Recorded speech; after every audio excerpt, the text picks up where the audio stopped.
in Tulsa, Oklahoma. Comes from being a youth leader and producer, sound man, now to being head of Greenwood Christian Center, which is right near Black Wall Street historically. A majority Black church that's pastored by a white pastor, Bishop Gary McIntosh. And then all of a sudden now, what happens then? He's thrust into the spotlight because he's able to amass young people. He's thrust into the spotlight and nobody knows who he is. I think now 10 years ago, right? Nobody knows who he is. And then he invests a whole bunch in cameras. When he invests a whole bunch of cameras, now he thinks ahead. He knows people are going to be wanting sermon series. Wow.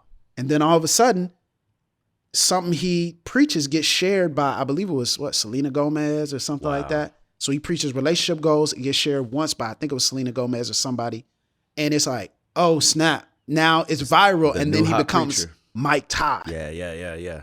And so, if we're talking about, okay, what was a legitimate need there? So now, like, I think each generation needs pastors that it can at least identify with or have come from the same space. And so for a generation that had been talked over and had been talked down to, they were now being talked to as if they were legitimate, right? So there was this huge movement. And so now he's going viral. And if you think about it, man, he's preaching sermons. And while he's preaching during the pandemic, live, there will be 50,000+ people watching live. Bonkers, yeah. I mean, nuts, right? You could see just on one platform, you can see 50,000 people watching live.